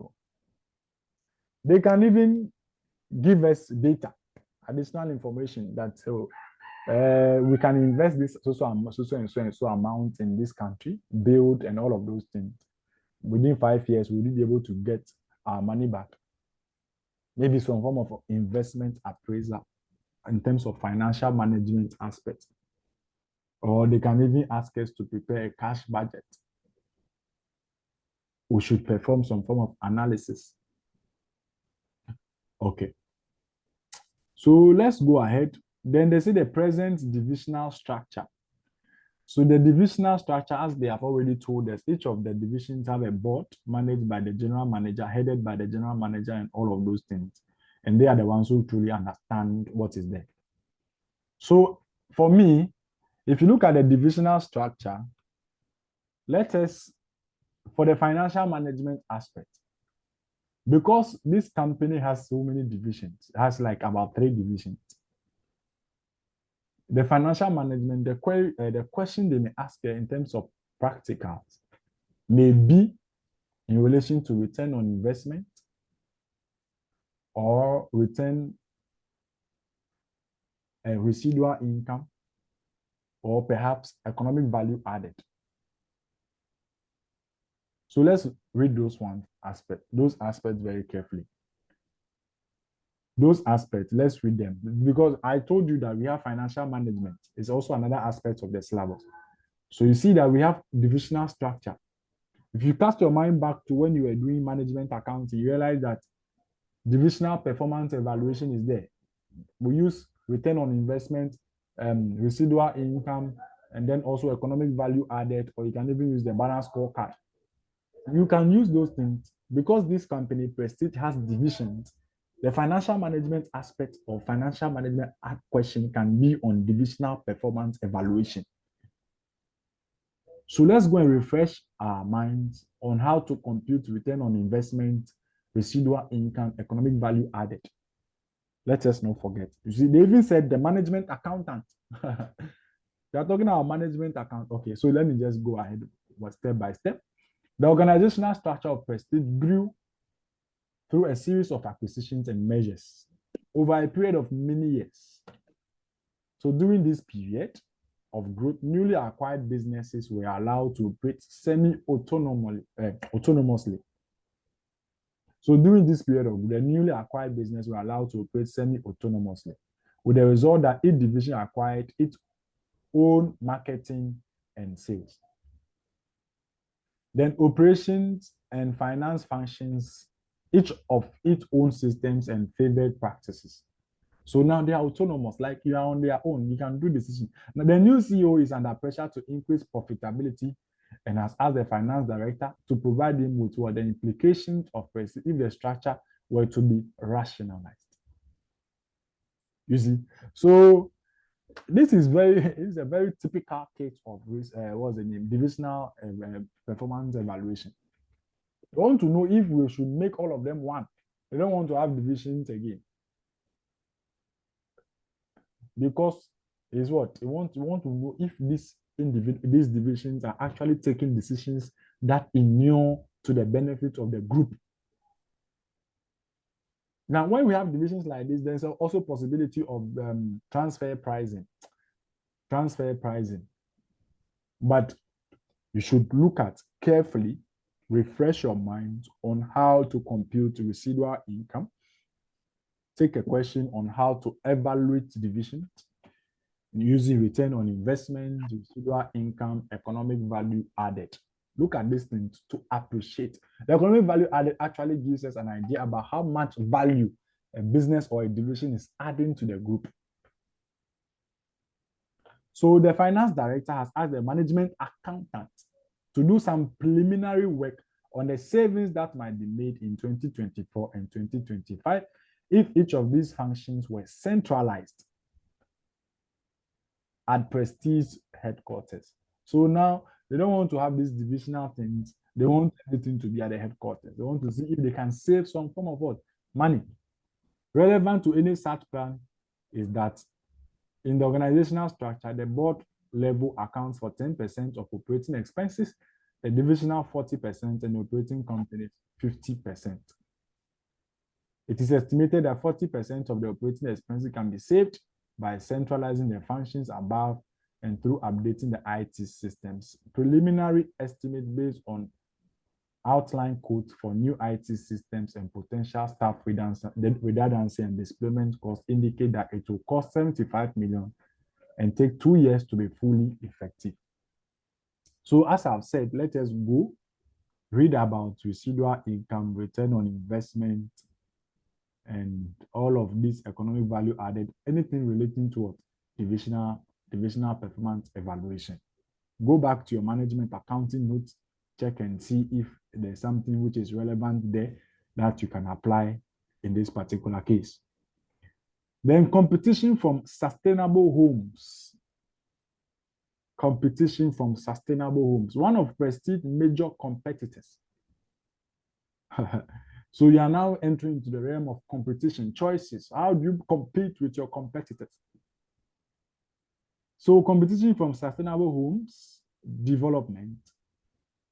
One of Prestige's major competitors is known as Best Builders Limited, has just completed the first full-scale development of sustainable homes that almost meets the government targets for building houses which are environmentally friendly. Despite the current difficulty of obtaining finance to buy houses, demand is high for these houses as energy costs have increased significantly. So I don't know. You see that the competitor, the major competitor for Prestige is doing something that is quite good. Even though demand for houses is low, sustainable homes is saving energy and all of those things. So demand for it is high. And they are building it. Best Builder is therefore planning to build houses of these homes, build thousands of these homes over the coming years. The competitive threat it poses to Prestige was further underlined recently when Best Builders was awarded a prestigious House Builder of the Year award for the outstanding quality of its homes for the second year running, while simultaneously becoming Ghana's leading house builder. So Prestige, if you don't take time, Best Builder will take over everything. They have given Best Builder awards 2 times in a row. And they are doing something that they are not doing. And even some of the competitors of Prestige are using the MMC, the modern construction methods of construction. Prestige is not doing that. If Prestige doesn't take time, he may be lacking behind. So the financial director estimates that if Prestige does not consider the construction of building sustainable within its product portfolio, then 6% of its sales will be lost to competition in 2024. As a member. So if the financial director is estimating that if Prestige does not react quickly to what Best Builder is doing, then its sales is going to drop by 6% in 2024. And that this loss of volume will continue and very possibly increase each year after year. So this is a wake-up call to Prestige that if they don't take time, they'll fizzle out of the market because they are going to lose 6%. They said possibly each year, they'll be losing 6% of their revenue. And if they continue on this trajectory, they are going to lose big time and they'll be even move out of the market. The required once only investment by Prestige for the product is expected to be 21 million. So now there's also some form of investment they have to do. They need an amount of 21 million Ghana cedis in order to build a sustainable house. Did they have money? It involves new building techniques, new materials, solar systems, and recyclable water management systems. So building the sustainable homes, these are the things that it covers. They are just giving us idea as to what the sustainable home, what you are going to use the 21 million for. A deal has been recently struck between a competitor and a major solar energy supplier and is expected to result in significant savings compared with electricity bills for houses in general that rely heavily on air conditioners.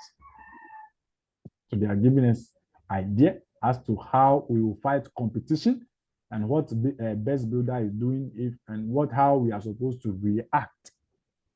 How do we react to competition? How? What are the choices available to us? Then we have Dodowa development. So there's also another aspect of the case which talks about Dodowa. So the recent changes to the urbanization redevelopment policy of Ghana government have encouraged some property developers to pursue land acquisition to build houses on land in Dodowa and beyond. One such case is an initiative taken by Prestige to build 7,500 houses on vast expanse of land in the Greater Accra region. So Prestige was able to build 7,500 houses just because of the government's policy of redevelopment in the urban areas. The land in question surrounds 3 small villages, and the application has provoked a strong reaction not only from the villagers but also from a wide range of interest groups. It's a big threat. So what Prestige has gone to do there has provoked the citizens, has provoked what? The people in there, the stakeholders, one of the stakeholders. You see, the stakeholders who even allow you to operate with a peaceful mind are against you. You see, they have been provoked a strong reaction, not only from the village, but also from a wide range of interest groups, so stakeholders concerned with the production of the countryside. The development will encircle the 3 villages to produce a whole new city, complete with a range of services such as supermarket, a leisure center, and a medical center. Some land will be available for the development of a small industrial estate. So stakeholder mapping. The stakeholders are against you. So either use stakeholder mapping, Mendeley, or the position or importance what matrix. Look at the stakeholders. Stakeholders are against you big time. You have done something which the stakeholders are not in agreement with. Are the position of these stakeholders very, very important? You can use the position and importance matrix, or the power and then interest what matrix, which is also known as the Mendeley matrix, to ascertain the positions and the power and all these people, whether you're supposed to pay attention to them or not. People living within the 3 villages have found an action group to prevent the development from going ahead. So they are even taking serious action because they think that it will damage the rural character of the area forever. The formation of this group action has been much facilitated by the use of social media. So the image of prestige is even at stake. They are coming to muddy the image of prestige. They're supposed to analyze all of these things. The action group has already enlisted the support of the local member of parliament, as well as a range of environmental protection groups. So it's a threat. You are going, perhaps there's a threat that you'll be fined. EPA may find you. The district assembly, which is the planning authority in the area and which has a majority of assemblymen who support the national government, is committed to the new development because its members believe that it will provide much needed local housing. So there are a lot of people who are against and much also who are in favor. Those who go in the assembly are in agreement with the central government position, because what Prestige is doing is in line with what the government policy, but there are some stakeholder groups that are against it. And so you have identified those who are against it and those who are not against it. And that's why I'm saying that it's possible that you'll be asked to perform some analysis, which is known as the stakeholder profiling or stakeholder mapping. Stakeholder mapping. Prestige, together with other building firms and suppliers to the building industry, regard the possibility of the development in others like it's a golden opportunity. So it's a golden opportunity. They regard it as a good opportunity, but there are some threats in the environment from stakeholders who may actually be against this particular development. They have already had their agents carry out preliminary surveys so that if permit for building is granted, they will be in a position to put forward their respective bids. Okay. Then we have, arising from this, its deliberations on local planning issues, the presiding member of the district assembly has indicated strongly that he is almost sure that this real estate development will proceed. So they are form of giving Prestige some form of heads up that they believe strongly that it will proceed. But in light of this, the financial director has been asked to make a provisional assessment of financial implications of bidding for a substantial slice of the building land that might become available. So they are asking the financial director to bid or to assess it actually. So the financial director has delegated much of its work to the management accountant, as he is currently committed to a range of other projects. He has also had the MA, the manager accountant, to consider what the likely stakeholder implications are for Prestige if it progresses with development. You see, so that's what I'm saying. So stakeholder mapping, the stakeholders implication is very, very important. So they have given the job to who? The management accountant. It was the financial director's job, but he has delegated that to the management accountant to perform. It is anticipated that the building land, if granted the requisite permit, will be divided into sites and that the price will be 60 million.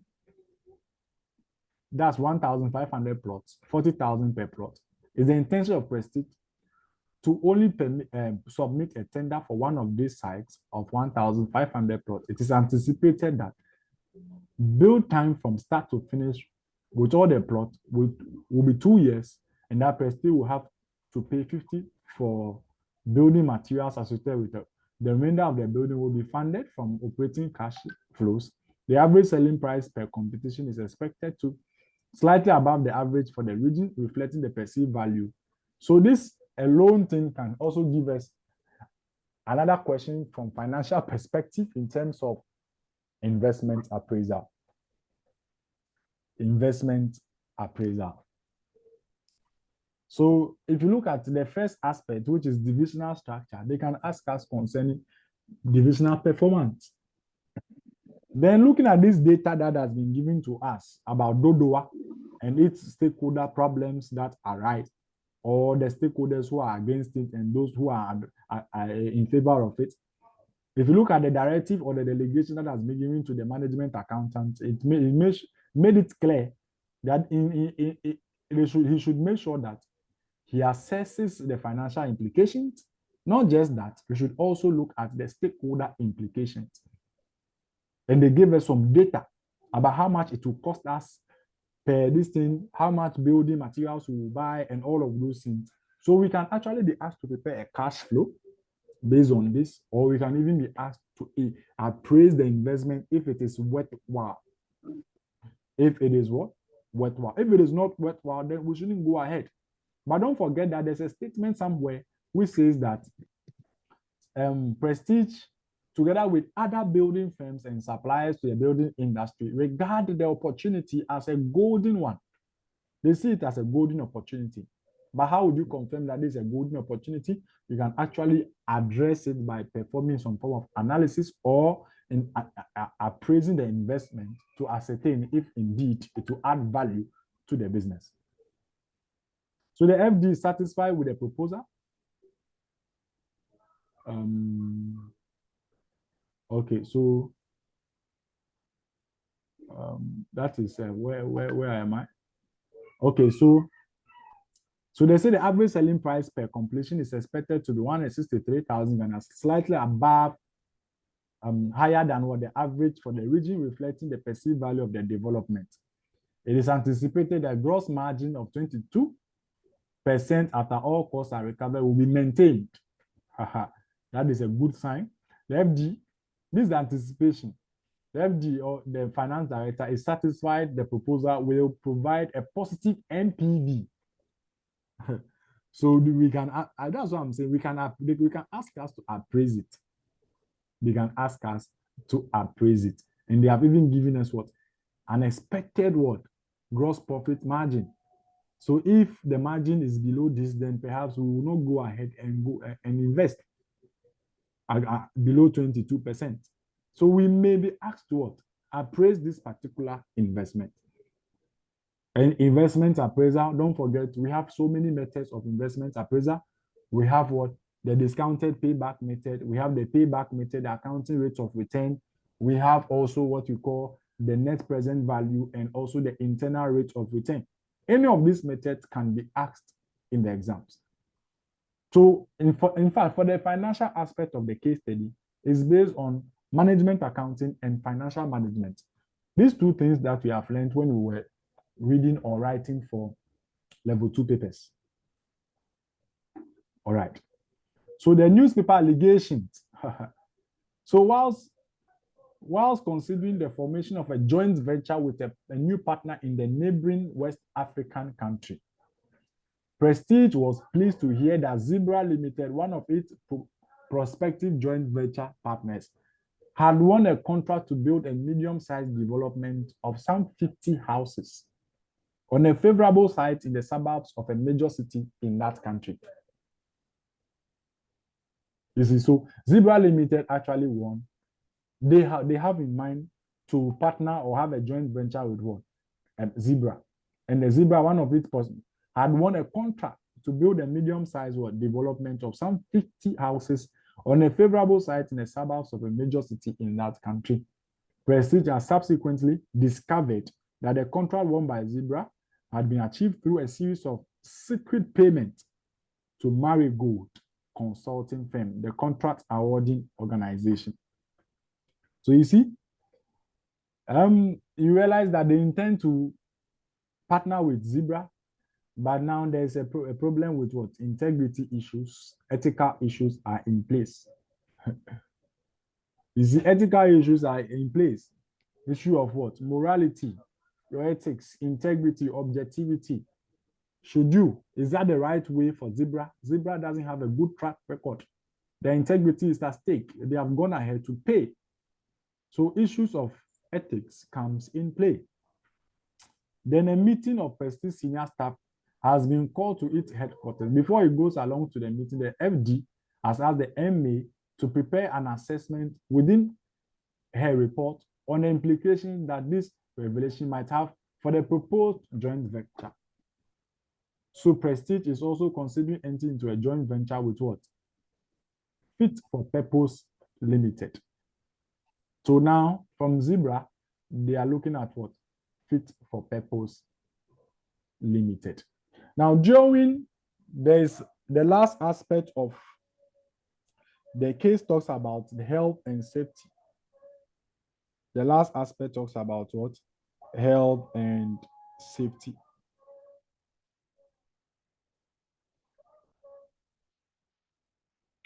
Health and safety. So, during the process of considering which of the two companies Prestige should partner in a joint venture, which one of them?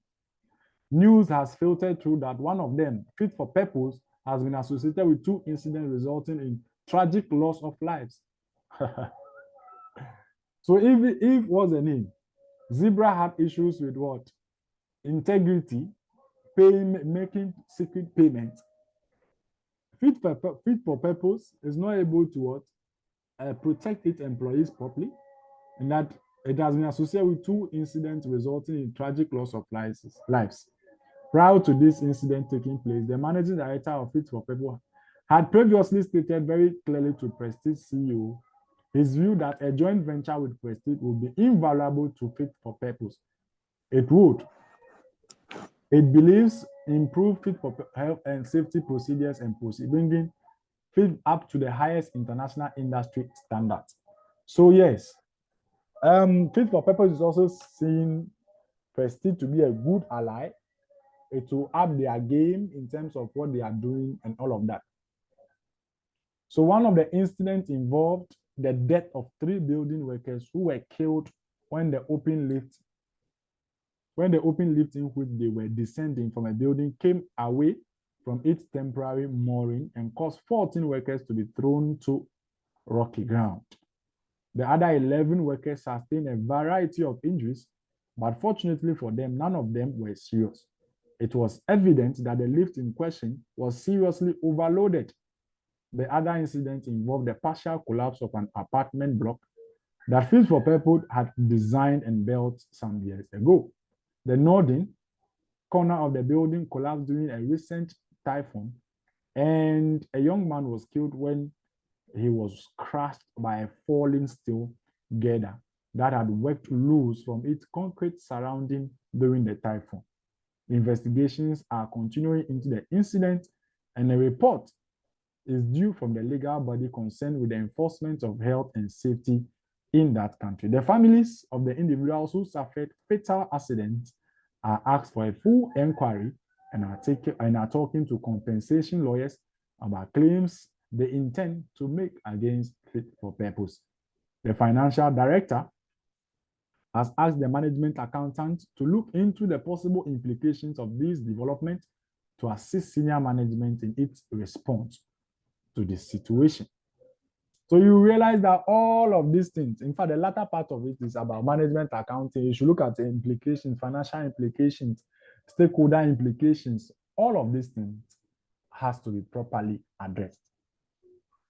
If you look at this, you see that, oh, we can actually read this case, try and see if we can write a very good business plan, prepare a very good SWOT, identify their strategies, what are the choices they have, can they grow organically, can they grow, what's the name, externally, as they have already acquired certain divisions, and then also the opportunities that are there in terms of their structure. Should they maintain the current structure they have as a business structure with the divisions? They themselves, they have started contemplating. Even with the board of directors, they have been there for far too long. One of the board non-executive directors, Mr. Minta, says that their position on their strategy is not the best. Looking at the trends in the industry, If you don't take time, best builders will take over and has already won 2 awards in quick succession. And so if you look at the whole dynamics of Prestige, you realize that no, things may not be going in the right direction for them. And even the financial director for Prestige has predicted that, or has estimated that 6% of its revenue will be lost annually if it continues on this trajectory, if best builders continue to do all of these things. One of them too is that the modern methods of construction has not been adopted by who? Prestige. They still believe in their old ways of doing things. Is that the right way forward? Things are changing. Business is moving forward. Should you maintain your old way of doing things and think that you'll still be at the top of the curve? Certainly not. So these are some of the issues. So as I have already indicated, and I've said times without number, that it is our duty to soak this thing. What I've done is to just introduce or open our minds to the case. What I've just done is to open our minds to the case. What are the things? So I've mentioned some, I think, 8 steps we are supposed to follow, and I expect us to follow these steps before we meet on Friday. So we say we should read the case thoroughly. What I've done now, yes, I know that we have gone through the case, but the question is are all the points or the relevant points in our head? Have we identified the possible models that we'll be using to solve the problems? So read the case thoroughly, make note of relevant points, identify models that may apply, prepare a business plan. Very, very, very important. Governance is constant. What are the governance issues there? Constant. Risk management, constant. Ethics, constant. Financial management, constant. You'll be finding questions in these areas. About 40 to 50% of the marks will be allocated to governance, risk management, ethics, and financial management. So as I've kept saying, please don't rely only on the models. In fact, last sitting, for example, the models they no come. Last sitting, models no come. But you are supposed to answer the questions and pass well. Okay, at this point, if you have anything to say, let me know.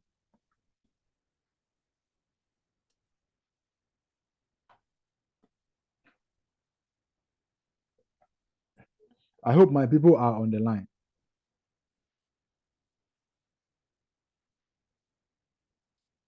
Wow. Okay.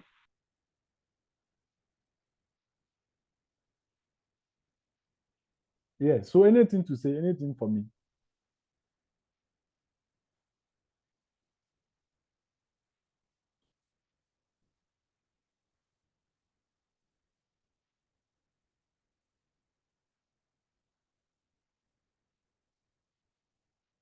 Hey, my people are quiet now.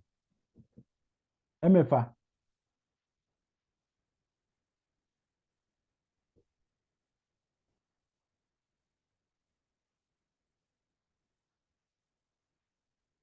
You are welcome, Abigail. MFA.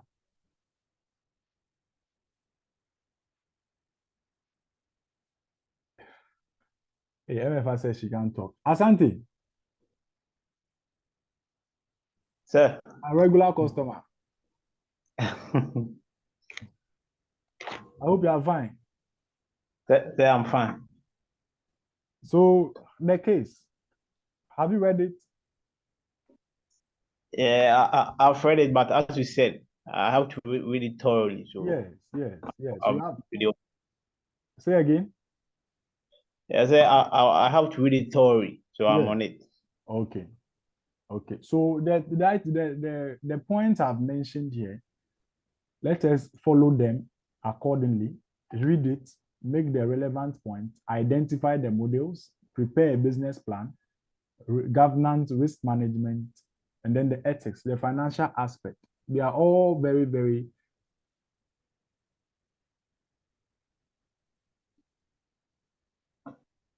yes. So please read the case. My point is that so we students, we rely so much on maybe the facilitator to read it and come and tell us. or we rely on colleagues who have maybe heard it from somewhere, then they'll come and tell us. My point is, let us read it for ourselves. Understand it, because the reason why most people fail the exams is because they have not read the case properly, and because they don't answer the questions in the exams based on the case. Truth be told, if you read, you just take the past questions. Take the past questions and read the examiner's comments. Don't read the questions and the answers. No, just go down after the answers, the suggested solution. Go under and see what the examiners have been writing. They'll tell you that the students have not been answering the questions in relation to the case. And what do you think will account for that? What will account for that? It's probably because they don't really read the case. They are just answering the questions in isolation, how they think or how they understand it. Every answer you give must be in line with the case so that it will fetch you proper marks. You go into the exam, you know the thing, but the answer you give is not in line with the case. You see, so that is our major problem. And the reason why I'm stressing that we should read it well is because in the exam room, the unseen information is the only time you have to read. It is only the unseen information that you can read in the exam room. There's no other thing you can read, because this case, 14 pages, how many minutes will you use? You cannot read the thing in the exam room. You can't read it. I am being sincere with you. In the exam room, you cannot read it. By the time you even reach the first page, the time is gone. You can't finish.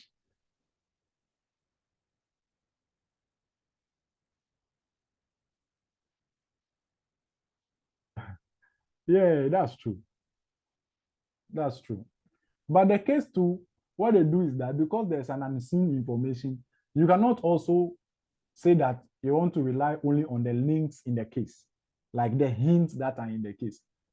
As I've said already, the hint in the case will give us an idea as to how the questions may be asked. But the additional information they will bring in the exam can change the dynamics of the case. We can read all of these things. Oh, they will say, oh, the stakeholders, that stakeholder aspect that we have read, that they said the stakeholders are against so and so. They can bring additional information and will tell you that now the stakeholders, everybody is in agreement, they have accepted. So now maybe the preparation you have done, you cannot apply it because now the dynamics of the whole situation has changed. That is why I am an advocate that let us soak the case. And when we are giving answers, even if you don't answer all the questions and the answers you give are solid answers, you get proper marks. I'm telling you for a fact. And then also, the easy ones you can blow are ethics, risk, and governance. Ethics, go and read it. Those ones, usually, they don't need too much thinking. When you learn the thing, if it is ethical, if those things, you can read. If you not read now, or they ask, you can reproduce them quickly. Risk management, the methods are there, risk assessment, evaluation, monitoring. All of those things are direct. You can blow them quickly. Governance issues, you read this. Agency theory, cost. There has not been any question on this thing. What's the name? How to minimize agency cost. They have not asked questions on how to minimize. We learned about the agency theory, the agency cost, and then also what's the name? How we reduce what the type of agency cost we are, and how we reduce the agency cost. There has not been question on what how we minimize the agency conflict or the agency cost. We can go ahead, read those ones like that are direct. Let's look at audit committee, their functions, the chairman, the functions of the what's the name? The board chairman. Go ahead and go and read things about change management. Look at issues concerning culture. The organizational structure. If you look at the organizational structure here, they are thinking about how they will change it. Because they have divisions, and each of the divisions have some form of board headed by a general manager.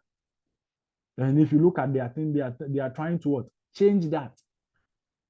They are trying to assess and see whether these divisions, how they are operating them, is actually good. That was why I was even telling us to go and read around how to evaluate divisional performance, like using the return on investment, residual income, those kind of methods.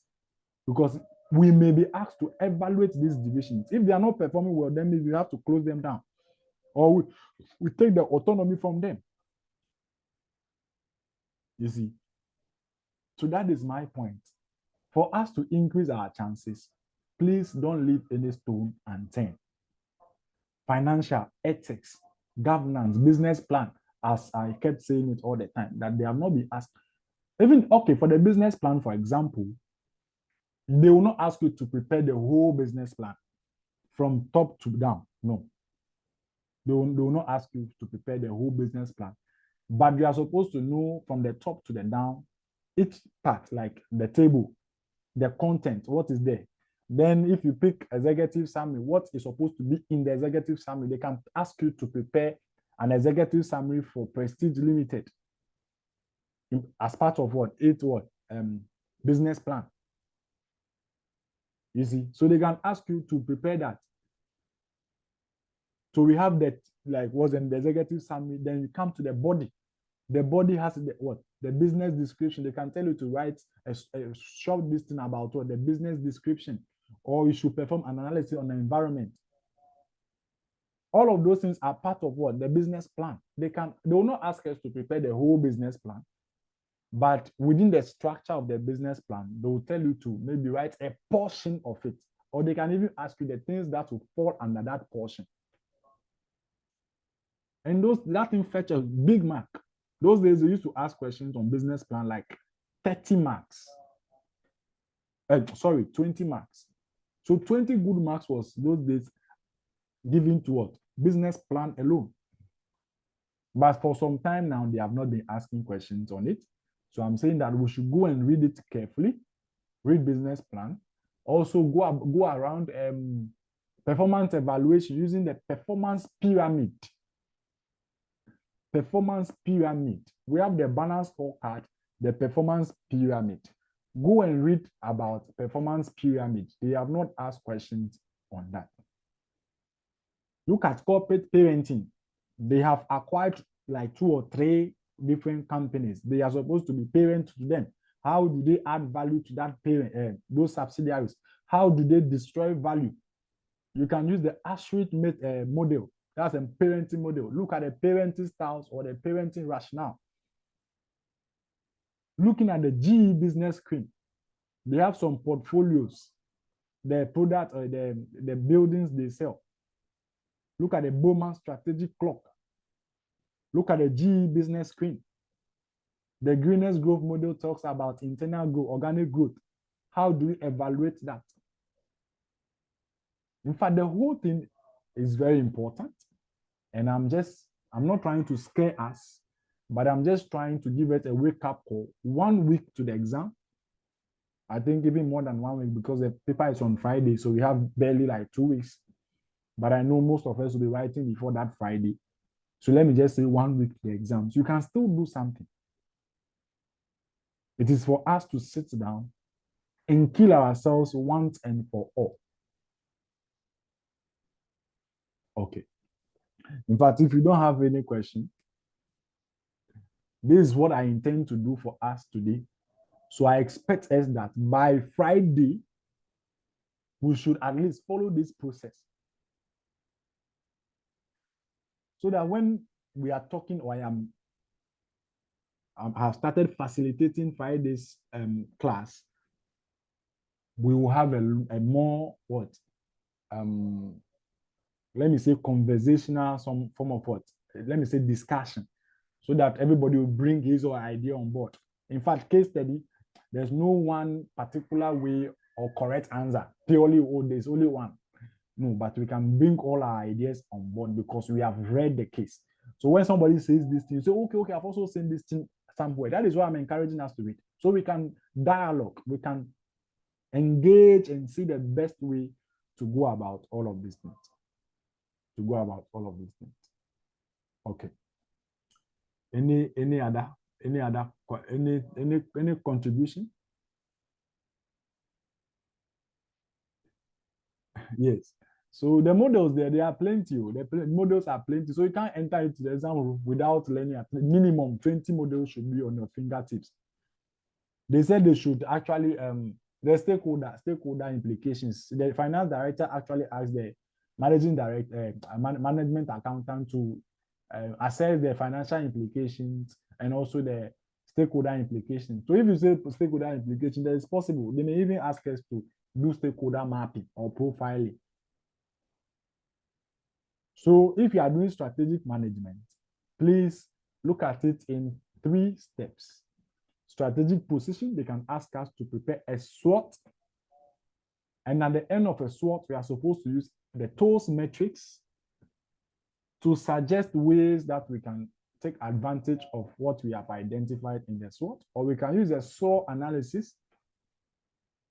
At the end of that, we'll go on to identify or make choices. The choices can be at the business level, or we say business or the competitive level. We can also go ahead and make choices at the corporate level or maybe international level. We can also go ahead and make choices in terms of development or direction. So if you say development direction, you're talking about growth, our direction. If you talk about corporate or international like that, they have not asked question on the international strategy, choices and the international strategy. That reminds me. So if you have not read the EPRG framework and the IR framework, please go and read it. Those are choices about, you see, how they have, what's the name?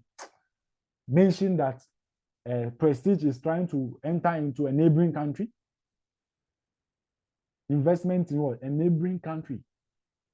So they can tell us to make a choice about using the EPRG framework or using the IR framework. Please go and read that. Please go and read this. All of these things. We still have some time. I believe so. We have time. One week is still enough.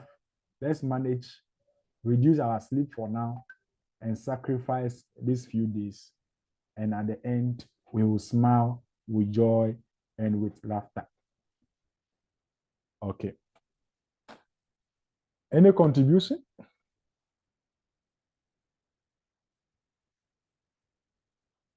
Okay. If there is no contribution, then see you on Friday. I expect all of us to go through this. Let us get ourselves ready so that Friday's conversation or discussion will be more of it will be very interactive. Let me put it that way. To be very, very interactive. Okay. Until Friday, take care of yourselves and enjoy your day.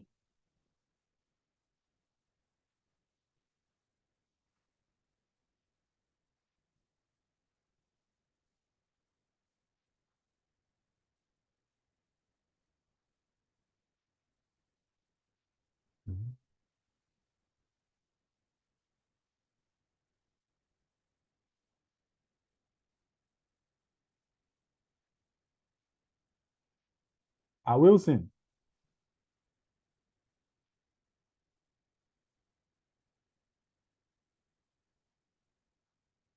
Wilson. All right. Okay, thank you, Abigail.